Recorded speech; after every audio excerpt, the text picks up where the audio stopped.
Hello. Hi. Good afternoon. Hopefully everybody can hear us. Headsets should be under or on top of the chairs. Just do a quick audio check. Everyone at the back hear us okay? Thumbs up, hands in the air. Okay, good. Thanks for joining us today. We're here to discuss the Amazon advertising spending strategy. And I've got three panelists with me to debate, to go through, to agree with each other, to disagree with each other about the opportunity that is Amazon ads. It's a big topic, a big piece of content. There's a lot of theory out there, and we're going to try and break it down in the best way possible within 45 minutes. So thanks for joining us. My name is Paul Walsh. I'm founder of allthingsamazon.co.uk, and I'm going to let each of our guests introduce themselves if I can get this spinny chair turned back round towards them. Start over with you, Phil. Okay, can you hear me? Yep. Good afternoon, everyone. My name is Phil Davis. I've been involved in commerce and Amazon for about 15 years. I'm currently head of e-commerce for Virginia Hayward, who are a gift hamper company based in Shaftesbury in Dorset, and they predominantly sell online to corporate and retail customers. I'm Kevin. I'm from Kukoon Rugs, head of e-commerce, and we're an omni-channel retailer who do about 250,000 rugs a year on Amazon. And I'm here to talk about some Amazon ads. I think we have a problem with headphones. Not working. Can you put your hand up if your headphones are working? And hand up if your headphones aren't working? So we got 20 at the front with headphones not working. Do you want to just turn the amps up a bit more with that? Sorry, folks. You can hear that? We'll carry on. Can you hear me? Sorry. Over to you, Melis. Yeah. Hi everyone, I'm Melis. I am currently the e-commerce lead at Tangle Teezer. We've been going for 17 years. Famously, we have been refused by Dragon's Den 17 years ago, but we went direct to consumer and very successful #1 global hairbrush brand in the world at the moment. I've been in the Amazon space for over 12 years, first at Amazon and then went to an agency and now in-house at Tangle Teezer. Thank you very much. Hopefully we'll get the audio sorted there. Apologies for that. I wanted to kick off with a divisive question, and probably the question that a lot of people here want to have the answer to, and that is the percentage of top-line revenue that brands are spending ballpark on Amazon ads. So that's percentage of top-line revenue before VAT and so on come off. Kevin, do you want to open that one up with a sort of generic guide? Obviously, company details are somewhat confidential, so it's up to you what you say, but you can go rough ballpark or give us a couple of close percentages, and if there's something that looks interesting, I'll dig into it for you. Okay. Do you want to say really low or really high? Wherever you want to go. I can't force you here. Amazon's listening to me, so they're probably going to want me to say spend a lot. Yeah, they are. We work on about 2% of our revenue, so which is pretty low. Pretty low. I suppose that's coming from a lot of years trading on Amazon. Understand a true TAC us in terms of what's more efficient in terms of spend, where we can scale back, where we're going to be more profitable in terms of not just always chasing a ROAS figure. We're looking at securing profitability long term. And for us, we probably have a different strategy than most businesses. We look to spend on ads to grow new listings, new product. And then we look to scale back once we start getting organic SEO ranking, reviews, things like that, which ultimately will help without having to pay for them. I think that's a key point, and we'll pick that up in the strategy session around the differing percentages, but that's very, very interesting. Very low number there. Phil? Typically with Virginia Hayward, we're on a ramp-up stage at the moment for the last 6 months to really gain traction. FBA is quite a new product that we've introduced. So we're on about 20% spend at the moment. We're hitting it pretty hard. And that's essential, I believe, for the first 6 months to a year to really establish your ASINs at the right place. Normally, it would be around 10%. Okay, so that's interesting to hear. We're looking at 20% for a few reasons, such as growth and so on, but that's a temporary scenario. Mm-hmm, correct. Melis? Yeah. So I think for us, it really depends on the marketplace that we're trading in. So whether we are launching in a new marketplace, such as it could be Italy or it could be the US. In a more mature market, we will be like the UK. We've been trading for over 12 years on Amazon, we will be looking at about 10%. But in a new marketplace, we would definitely be looking at a higher figure, probably around about 15%, to really establish ourselves in that market. And in addition, of course, it depends on what is our goals for that advertisement, right? Is it new customer acquisition? Then our spend is going to be naturally higher. Is it just loyalty? It's going to be lower. So it really depends on what the goal is and what marketplace we're trading in. Okay, so we've a pretty good spread there, and that wasn't intentional. That's a fortunate byproduct of a random panel of people, so that's good. We can dig into that. So for anyone who doesn't trade on Amazon or is somewhat unfamiliar with it, on Amazon, unlike websites and so on, there's a 15% commission fee, which is pretty much baseline. Now that's category dependent, so that goes up and down in certain areas. Rough average 15%, so these marketing percentages that you're talking about are on top of that line, isn't that correct? Okay, so we've got 15%, and then we've got, for Kukoon rugs, we've got 2%, and then we have a variety of 10s and 20s here. So obviously you're spending pretty heavily into the revenue you make. Where does the other percentages go? Rough ballpark, we've got logistics, we've got cost of goods sold, or the product cost, or the door-to-door cost. Where do you find the rough spread is, and where does that leave margin on the table? Yeah, I suppose I can take that one. For us, having the low spend's probably a mixture of, we have 10,000 SKUs, so our 10,000? Yeah, so there's a fair spread of advertising revenue there. It sounds like it. It doesn't sound nice to manage.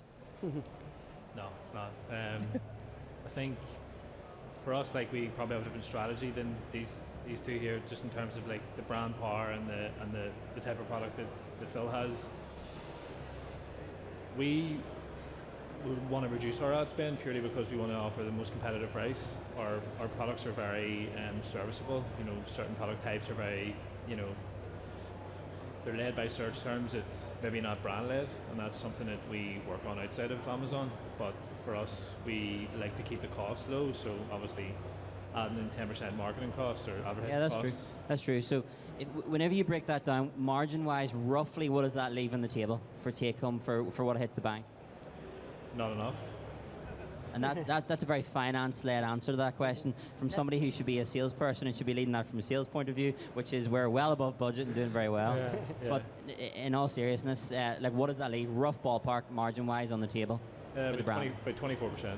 24%, and that's probably, from my experience, you guys might feel different.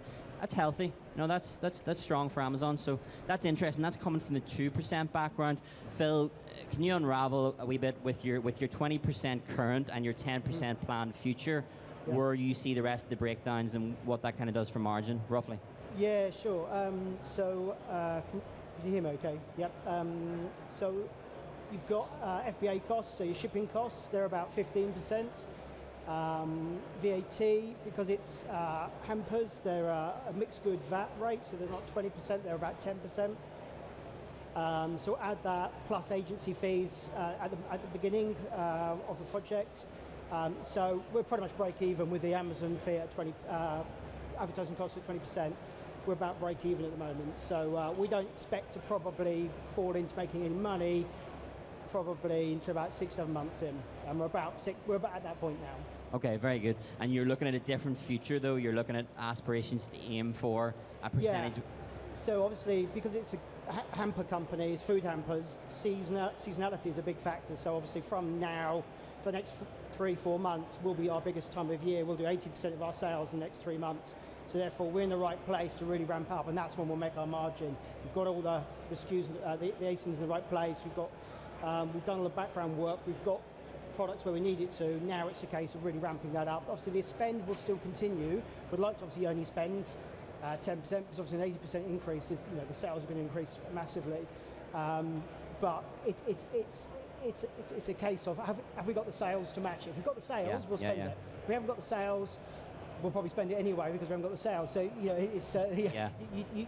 stuck in a difficult place. But ultimately, the challenge is to dominate the market, and particularly at Christmas, we have to dominate. Otherwise, being page 2 or 3 is useless on Amazon. For sure, and you open the next part here. Often when it comes to the 15%, I think companies get over that because that's a baseline, and it's a very sort of fixed percent, and it's been that way for many years. The advertising is much more down to the person who's leading that and the percentage they choose to pay. How does the profitability balancing conversation go? You know, do you have to fight for ads? Are people obsessed with ROAS? Do people want to know what the ROI is in the future customer? How does that politic go within your organization? Melis, I'll let you open that just because I cut you out of the last one. Yeah, that's fine. So just to give a bit of context, in the UK and EU, we trade on a vendor model, so we don't trade on a seller model, so we're 1P. In the US, we are on 3P, because we just launched there a couple of years ago. It's a new market for us. I think, going back to your question, I had a massive mind shift with my C-suite over the last 2 years, because they've been so focused previously on really that return on ad spend. And obviously, as we know, any agency that if you work with agencies, they can really bump up that ROAS to be even 15 if you're targeting the right keywords, and especially with a brand like us, Tangle Teezer, we are the #1 bestseller. We always will maintain that position organically. So I think the massive shift we had is going from that ROAS mentality to T-ROAS. So really looking at what is our total return. That's ROAS versus total ROAS? Exactly. And total ROAS is working to your top line revenue, exactly. Is that right? Exactly. Okay. So we really shifted from looking just at ROAS for our search ads and DSP to really total ROAS. What is our advertising truly doing for us from a top line view? So yeah, it was a lot of education and hand-holding. I think I can speak more later if anybody is more interested in this, but that mindset shift change is really important, and we can do that with data-driven analytics that we have available to us. There's no I in team, as we all know, but it sounds like the mindset change wasn't you, it sounds like it was everyone else. Yes. Okay, so there was a bit of convincing needed there, I imagine. Yeah, a lot of convincing, especially because, as you know, the ROAS is so important. Everybody wants to see the return on ad spend, what has that delivered for us. If it's good, the company's happy, the CEO is happy, but it doesn't really drive long-term brand awareness, it doesn't drive long-term sales, it is just short boost of sales. So what we really need to look at is that total return on ad spend, and what's that delivering for us at the bottom line, at the profitability line. I think the grievance I have in that area from working in this for 15 years is ROAS is often celebrated when it's great, but unfortunately there's not enough people link it to top line with your T-ROAS or your TACOS, and without doing that, your ROAS could be anything in the world, because it's very different having a ROAS of 15x if your ads is only 10% of your revenue, but if your ads is 90% of your revenue and you've got a ROAS of 15, then you're doing something strong there, and you have to be able to balance that. Kevin, to dig into the politics a bit more, and you know, I kind of know this from yourself from previous conversations, but what's the politic like? Like, how difficult is the fight in the room, given the fact that it's your word against everyone else's about what the spend should be in this area? Yeah, I think the biggest issue, again, complexities of our product and our offering on a marketplace versus our brand-led offering, so website related. Our AOV on Amazon is £40 and the AOV on our website is £100. Two very different customers buying very different things. If we rolled that up into top line revenue, ROAS, it would be very confusing for anyone to see what are we targeting, where are we getting. Different business almost. Yeah, and I think like the power of a brand like Tangle Teezer is that they have that history in the market where we're almost competing for, again, those terms of shaggy rugs, things like that, where they're serviceable items really, like they're not being brand led purchased, but offsite it is. So I think for us, like total ad cost is a big one for us, so TAC cost is a more important model. So again, we try to be efficient. With 10,000 SKUs it's hard to do, but we look to win on new listings and scale that back, and then put that back in again when we reinvest in new product, and give the advertising revenue to the new listings. It's almost self-fulfilling. We have multiple case studies, and I'm happy to talk about this after anyone. Like our launch platform is ads is much further down the list than you'd imagine. We've a lot of things to get right before we start putting ads onto a new product. So I think there's always a misinterpretation that launch a product, run a load of ads, and you win. It's not necessarily that easy. Yeah, and we'll pick up on the launch thing again, because that's kind of the second time we're hitting it. But I mean, if you could put you're at 2%, is that what you said? Yeah. I mean, if you could pick a percentage, what would it be? That's kind of what I'm asking with the politics side of things. Yeah, it'd be much healthier, around 8 to 10%. Okay. So finance has too big a seat at the table by the sounds of it. Yeah, I suppose it comes from where we're moving to, we've saw our AOV naturally increase with new product coming in this year. So I like to flesh that up a bit. We're coming into peak with a lot of things, a lot of opportunity to potentially put more ads into products that make more margin. So I think the thing you've said before is that you would prefer as well, from a different point of view, to keep your ad spend lower and try and give a bit more back to the customer and keep the price a bit closer to what the customer wants. And I've thought about that a lot since you mentioned that a couple of years ago, and I think that's a good way to look at it. Phil, what's your take? Is the company bought into the 20%? Is that difficult? Are you fighting that on your own? How's that for you on a day-to-day?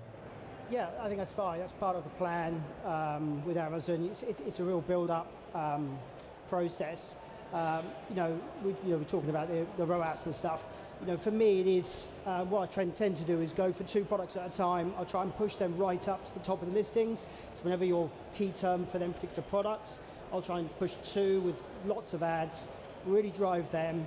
Don't really worry too much about the ROAS, because ultimately, if you can get page 1 for them search terms, they'll naturally perform, they'll help the tacos, they'll naturally do what you need to do, and then I'll focus on the next 2 products and so on and so on. So you're naturally pushing all the products up on the page.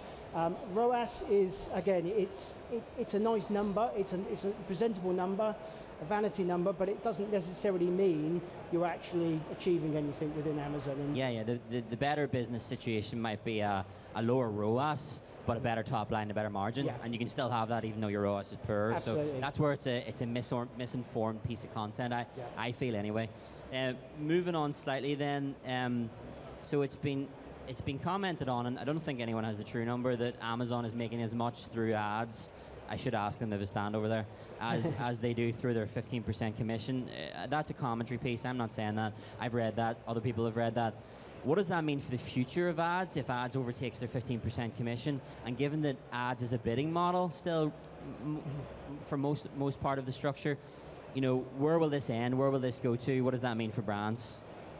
Phil, do you want to start that one? Yeah. You look like you have an idea there. I want to hear this. I'm thinking, look, in the old days with Amazon, as I've been working with Amazon quite a few years, the commission structure was the main way they made money off you, and obviously 15% was quite an attractive. There's lots of other marketplaces that charge more, so it gets you on board, gets you going. But the ads used to be very cheap. There would be 2 or 3%. You wouldn't spend a huge amount on ads, but ads have got much more competitive. Ads have got, everyone's doing it now. It's a much different field in the last couple of years. So what that's basically mean is almost the fee now is, it's nothing really. You probably will spend a lot more, we do anyway, on ads. So I think if anything, it wouldn't surprise me if Amazon reduced that fee because more and more money revenue will be pulled in on ads, and they'll just encourage everyone to do ads rather than, and have that barrier removed a little bit from a listing fee point of view. It's hard to say. It's a difficult terrain because we are all putting that price up, but do we have any other choice? I'm not quite sure. Well, Kevin's found another way given his 2% number, but the rest of us are still trying to work on that. I kind of agree with that though. I think the big thing for me is, I'm looking at it a different way, where by everyone spending on ads, I know any other brand or product people in the room, like the first thing that a new marketplace does is introduce you, onboard you and say, hey, have a look at our ads. And it's almost became self-fulfilling that any new marketplace that pops up, hey, you need to spend on ads, anyway you're going to win. And what that's going to do for any business that's stuck in a finance room where they are focused on a ROAS model, it's just going to make it so inefficient. You're going to have to spread to succeed on those channels, you're going to just have to spread your marketing across everything. Yeah. So the only way Amazon can do that is by reducing ad pricing, because the competition is going to become so big. And we don't have a crystal ball here. We can only expect what way it's going to go. But there's no doubt that Amazon has got more expensive to trade on, and probably has pushed the AOV to the customer up because of that. Yeah. So I don't know if that's what they wanted. I certainly think with a customer-centric position, that's gone the wrong way. So we might need to see some change there. To be conscious of time here, and because we've sort of already opened this other topic, what I wanted to move on to was the different strategies that brands deploy. So not a spend percentage. I got far more honesty there than I thought I would, so thank you for that. But the strategy and the structure, in terms of what way you approach that, rough ads breakdown, like what way you take a look at that, what way you break it down, the things you go for, the things you don't go for, auto, manual, broad phrase, exact, and so on. Give us a quick summary about how that's sort of within each of your companies. Melissa, let you take that one. Yeah, I'm keen to go. Listen, you go for it. We got 27 minutes left. You far away. Keep going. So I think strategy-wise, I think it was really important for us as a company to really identify what our goals were from the ads spend that we have. We separated that out into a couple of nuggets. So it was new to brand customers, it was brand awareness, and it was top line sales, obviously. And whatever we do feeds into that model. I think it's very important to have that structure in place. So whatever you do, you have to have 2 or 3 goals that feed into that. I think we tend to lose sight at times. I've seen across many brands why they're actually spending all this money on Amazon ads. So once we structured that, what we did is we split it between search ads and DSP. So, and then we split that about roughly 60 to 40%. So 60 search, yeah, 60 40 search, DSP. 40 DSP. Okay. That's in the, and that's because again, it was first 2080, but because I think it really depends on what your goal is. Because we want to go after brand awareness and that sustainable shopper and really educating the customer for our brand, we chose to do a DSP. So I think it's really important to make sure that you have that goal set up and that your ads feed into that. That's a really good breakdown. So I'll open the question for Kevin, but I'll get you to tell us your bit first. New listings versus current listings, new product, new SKUs versus current SKUs. What way do you separate that? We dedicate a specific budget on DSP and search for new launches. So this is new SKU launches? New SKU launches, yeah. Can you give a number for the budget? Is it a percent? It's less than 1%. Wow, okay, Yeah, okay. Okay, yeah. interesting. And what about your general then, your non-new launches, your general SKUs, in terms of the strategy difference? Yeah, so we have a different strategy for them. They are usually our top sellers that we put on DSP, and then we, like 5 SKUs, we put on DSP, and the cross-sell products, and then the other ones we just remain as anything else, search. Okay, yeah. No, that's good. That's an interesting breakdown. Kevin, you sort of touched on this twice earlier. Yeah, for us, obviously, new listings is what we're trying to grow. We have 7, 8-year-old listings that have thousands of reviews and are constantly in the top 50 in their category. So for us, onboard new product, we want to put as much of our 2% as we can. So it's a high percentage in non-peak periods. So obviously non-heavy sale, prime days, things like that. But we would enroll everything into auto, learn we can from the auto, and then pull them into manual. So, and that's per parent, if anyone understands that. So per product, each has its own campaign. It takes a lot of management. It takes a lot of management. In-house or agency? In-house. Very good, very good. And that is one dedicated team member or a couple of people juggling that? One really dedicated team member. Okay, I'll stop asking. Phil, you're approaching that. Obviously, you're in the brand itself is in a growth phase overall, hence the 20%, but do you acknowledge the difference in something that already has trading history and flow on Amazon and something that's brand new, or what way do you split it? Yeah, because we're driving a lot of new listings that we've recently put on, particularly FBA listings, what we're tending to do with them is use auto initially to see what happens, get some keywords, get some real data about what people are searching for. We'll take them best keywords and then set them up in a manual campaign. So your auto is an exploratory piece along with an earner? Absolutely. And then that translates the data back from that into manual? Correct, yeah. And that generally will be a way of generating new keywords. That's predominantly, it won't be a very good budget. You'll spend a lot of money and won't get a good return, but it's about generating keywords. Then best keywords, you then take them out and put them in their own campaign. I'll then add them as a negative back into the auto to stop them rebidding on them and focus on them. And I'll do it at ASIN level. So I might have 4 or 5 keywords, the best performing keywords for one ASIN, and I'll have that as one campaign. So, if I'm pushing, 4, because I said I'll do 2 SKUs ASINs at a time, I might have 4 or 5 campaigns running at any one time. Okay, so that's really interesting. Auto manual, most people know what that is. The difference is fairly specific. Which one typically runs away in terms of its spend? Which one of them naturally spends more money? Which one of them runs away with itself? Bill? If you go broad auto, you can just throw money away. You know, that's pretty much the worst thing you can do. Yeah. You guys are trying to then push into phrase and exact a little bit more. Yeah, and even that's changed over the years. Broad you could just use all the time. In the old days it didn't matter, but exact now is, I'd probably say 80% of the keywords are probably broad, that's good to know. So you've kind of found your search term position, and you're sort of sitting on that. So you're focus on that. Your auto exploratory piece has kind of done the job, and the manual's starting to take the revenue. Kevin, what about you? Same structure. Yeah, same structure. Okay. It's really interesting to hear from a different product set doing the same data deep dive, and like we have found the results definitely work better that way. It's been, as you said, it can be quite painful for anyone on an auto campaign that really want to get the keywords and search results back. It can be very costly, but generally once you transfer to manual, you will see results. Yeah. Right, so I'll ask a more complex question. How then do you connect and justify the connection between the words you're ranking for from a ads point of view and the words you're ranking for naturally? How do you split those two engines? Difficult question. It's a difficult question.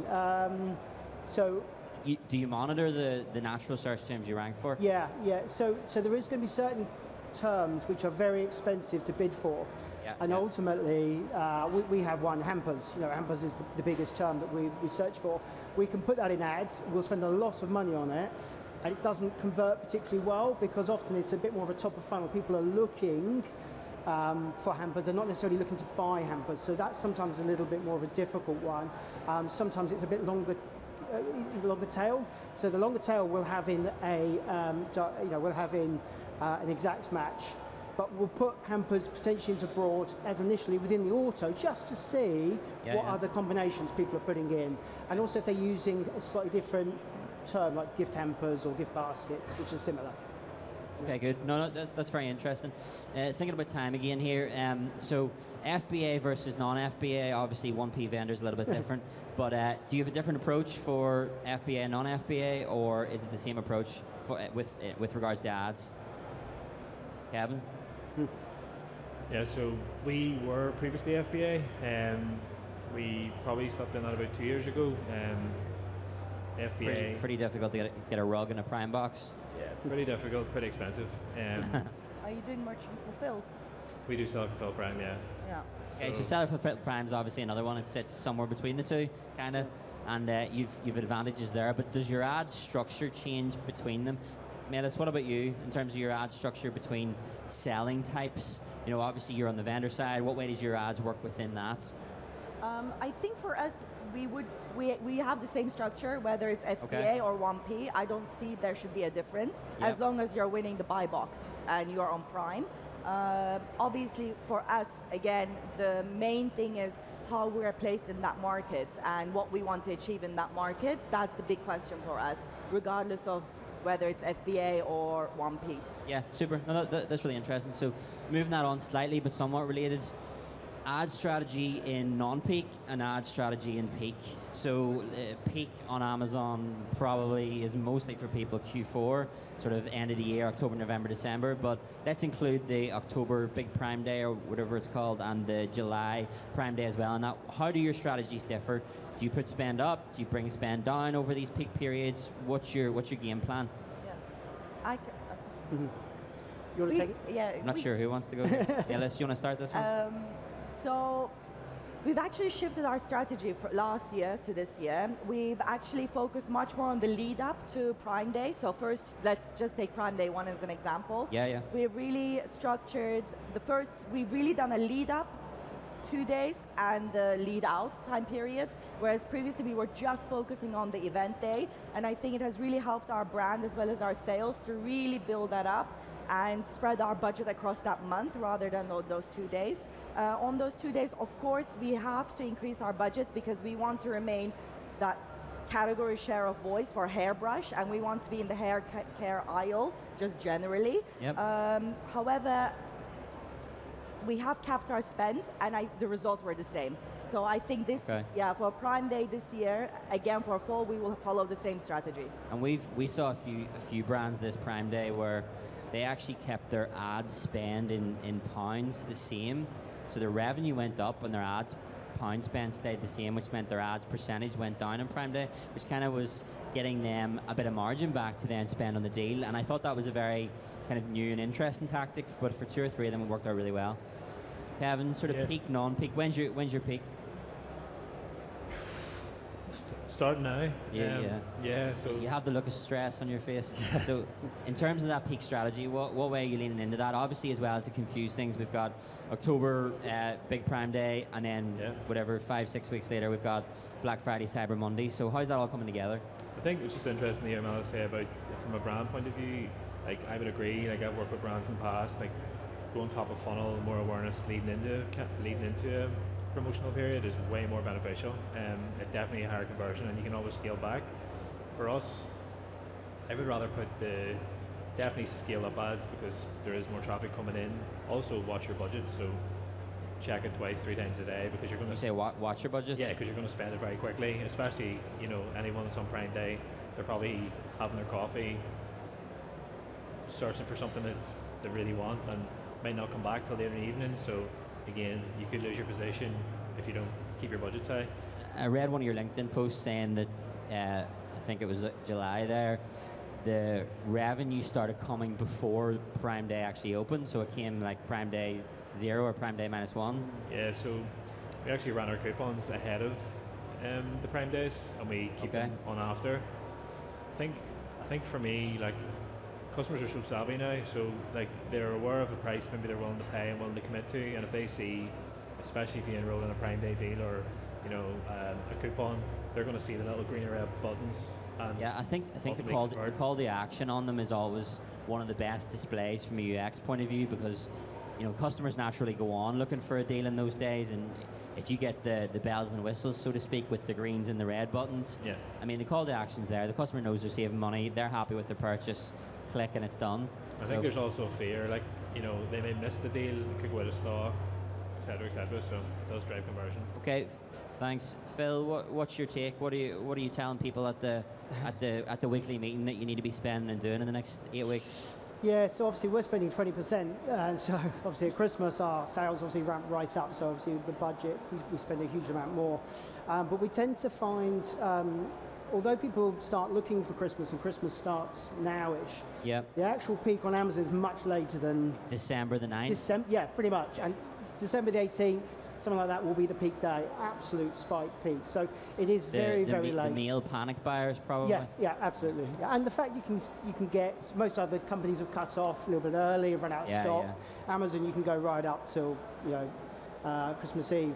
But look, there's Prime Big Day deals in October, and then you've also got Black Friday. And for us, they are quite good for all year round products, but they're not that great for Christmas lines because, as you were saying before, people are bargain hunting. They're not looking for gifts to buy people, they're looking what they can get for themselves to save money. So we tend to not push our Christmas lines towards that. We actually push our all year round lines, which will help that after the Christmas rush is finished. So makes sense. So that tends what we use for that. So October, big Prime Day, I think that's the name. I think big deals, I think, whatever it is. What are you pushing forward for that in terms of your products? Is it your hero products? And are you conscious then that needs to be the same as your Black Friday, Cyber Monday push? Or is that going to be something different? Phil? Yeah, I can say that. So we've got 5 products in there, and we will advertise them at the same time. And that's simply because it's a double whack. Again, don't make any money. We're only doing about a 15% discount anyway. But it is about really, the problem I find with the Prime Day deals is they'll advertise all the big hitters, all the stuff they want to pick, the Amazon products. TV. They'll be over all the emails and all the publications, but you could have a big deal on and you won't find it unless it's on an ad and actually showing up, so you still have to advertise on them days as well. Yeah, we're back to the search problem. These sort of buttons and so on and calls to action are conversion pushers, but if your search isn't there, then there's nobody coming to the party that way. Okay, interesting. So just thinking about time, we're going to open for questions at the end, and 95% of people are still here, so that's a big win. Obviously, it's been okay up until now, so we may as well end it where it's good. And really what I wanted to ask you before moving it out to Q&A is, why is Amazon ads the most talked about thing in the Amazon sphere? Is it the most important thing on Amazon? Given the fact we got customers, we got Prime, we got products, Amazon ads is probably from doing this 10, 15 years, 60% to 70% of written material. It's the thing that people talk about. It's the kind of shiny object. Why is that? Does it deserve that position, or is there a few things that Amazon should be higher than that? Kevin? Importance of what you should get right as a business or brand first? Amazon ads is talked about like it's the number one thing on Amazon, but you know, what else is there? Would you put it as number one, or would you put things ahead of it? No, it wouldn't be the number one for me. Your product, your price, your position is definitely more prominent. I think you could have the biggest budget in the world for advertising, but if you have a shit product and it's not competitive, you're not going to sell any. So I think going back to the nuts and bolts, I think A+ content's important, product imagery is important, reviews are very important. So like we spend a lot of time and probably overall budget in the likes of Vine and rolling products to get free reviews, because we see that as one of the staples along with ads. Like, it's as important, if not more important. Okay, that's a nice balance. Phil? Yeah, it's a difficult question, really. I actually forgotten the question. What was it? It was just overall, like Amazon ads is probably the most talked about thing in the industry. It's the thing that people seem to cling to. Yeah. It's a lot of talks and so on are based around Amazon ads for whatever reason. Yeah.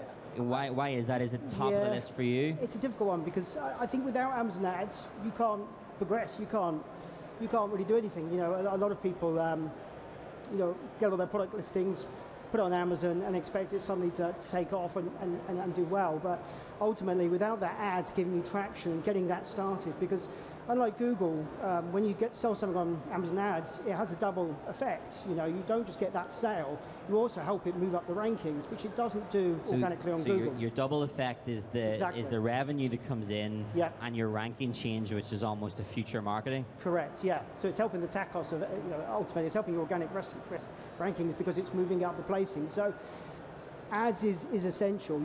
So many people say they try ads at Amazon, didn't really work for them, but they never tried ads, and so then they say, well, it's not really the market for us. But actually, for me, Amazon ads is essential. Same as PPC, Google ads for e-commerce. It's an essential part. Bit of a love-hate, an unfortunate necessity, really. Yeah. Melis, what about you? Yeah, so I agree with what also Kevin said around, I think ads is important, and as Phil, you said, is essential, but I think before coming to that, it's all about the product, it's all about the content, and I think it's also all about omni-channel marketing. So especially, I'm obviously in the beauty sector, so in beauty we are seeing a lot of Gen Zs pop up who really, really want that original content. They don't want this ads anymore. So I think that's true. The sponsored area on Amazon's kind of becoming known as a scroll past this and move on to the real stuff. Kind of looking for that Amazon's Choice badge, for the natural verification. Yeah. So I think it's really interesting to see that shift over the last, especially 1 year. So where we have also shifted our budget really to that omni-channel, all that TikTok era kind of stuff. So I think it's really important to see where your revenue is coming from and making an omni-channel approach rather than just Amazon ads approach. Yeah, and it goes back to the ROAS thing. There's a lot of misinformation and misunderstanding. We have 8 minutes, I believe. Any questions? If you want to raise your hand, the tougher the question, the better. If it's confrontational, that's good. If it disagrees with something these three have said, that's good. So hopefully with a rolling mic, there's 2 people on the right-hand side there. If you just raise your hands a bit higher. Oh, sorry, there's a fella here in the front. 3rd row, yeah, please, that one first. And I know it's come to you too. Hello, thank you very much for this. We can hear you. Sorry, I can't hear you. No, there we go. Do you generate more value on Amazon today than you did 5 years ago? Good question. I can take out one. So what's the question? Do we generate more on Amazon now than we did 3 years ago? Is that right? 5. So kind of like tail end of 3 to 5 years ago. So COVID kind of period. More now or more then in revenue? Yeah. Kevin? Less revenue, more profitable. Less revenue, more profitable. So we've had some learnings from the middle chair here. Phil? Yeah, it's difficult because I've been with Virginia Hayward for only 6 months, so it's difficult. We didn't know what it was before, but Yeah, I get you. you know, yeah, definitely more now than we were then. But That's 5 good. years ago, 2019, before COVID, I think it's probably about the same now. There obviously was a spike for COVID, but that seems to have. I think for a lot of itself people, there's out. been the spike which went back down, and the natural curve is the same place it would have been on. Our clients' GMV is very up and down, but our clients are sitting at about 28% ahead of where they were 3 years ago.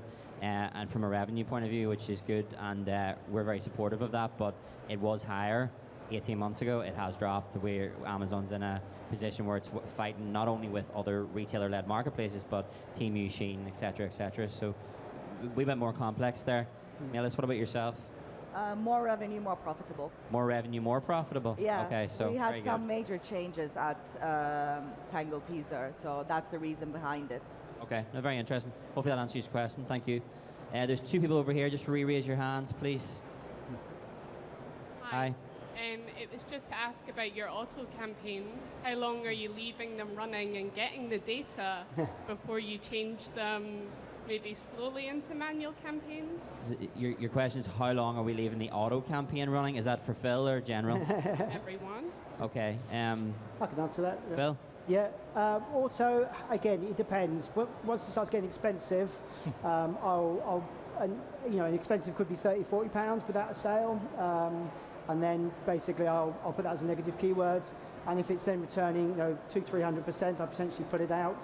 So I'd leave the auto campaign on all the time, but I'm constantly doing is adding negative, so it's changing. The auto campaign's changing over time. Yeah, so I can understand that concept as well. So it's using the auto, as soon as you get it from the auto, put it into manual and block it from the auto, that pushes the auto out from a discovery phase into elsewhere. And we've seen that with quite a few people, so I think that would be a classic move and a very smart move as well. Kevin, do you want to answer that one as well? Same answer. I think for us, again, a lot of SKUs, a lot of campaigns running. It's really what we can stomach. Even looking at the brand on a smaller or a product on a smaller level, if it's succeeding on another channel, or if it's a product we really believe in, or think it's going to take time, especially if it's a much higher AOV, we probably need that awareness. If it's a competitive keyword term, if it's a specific type of product, we'll give it a bit more weight. We have little barometers set up in terms of how you report it, but it's it can be costly, and then at some point we just have to make a decision where it's not working. So We've seen clients over the years actually having to move thousands of words per week from one end to the other, and it's a really heavy piece to manage. It can end up very, very deep that way. Hopefully that answers your question. We have another question, I believe, there. Hi. Hi. I basically sell books on Amazon, but the ads pattern is the same based on what the teaching you've been, lecturing us. My question is, what's your biggest strategy when running ads? Your biggest strategy when running ads, when you are launching your product, how do you bid for, how do you set up your bid for campaigns? So the main strategy to deploy ads in? Bid strategy for a keyword. Say you want to rank for a particular keyword. How do you bid for that particular keyword? Do you put £1? Do you put £1, £2, or you go lower, like 0.5? So if you're chasing a keyword, what you put behind that, is it a spend whatever you need to until you rank? Is it spend within the margin, or is it spend £35, and if it doesn't make it after £35 on a SKU, you let it be? Phil? Yeah, 10 years ago, I would have bid right over the keyword. I would have seen whatever the bid was and just gone, maybe 50% higher, just to really dominate that keyword, to really get traction. That strategy doesn't really work anymore, because you effectively spend a lot of money and you don't get the return on investment. So now you have to just play it by ear. It depends on your budget. If you've got the budget to spend, you can probably go a bit keener. If it's a keyword that you know that's working well and it's an exact match, I'll try and go to that top bid. If not, a couple of pence over if you can. But for the rest of the time, if it's broad, always below. Okay. In respect to time and lunch and so on, we'll leave it there. There's another speaker coming on here, so we will move the 4 of us over to there if anyone has any questions. But thanks for sitting by. Thanks for listening. Hopefully it was useful to you. Have a nice day. Thank you.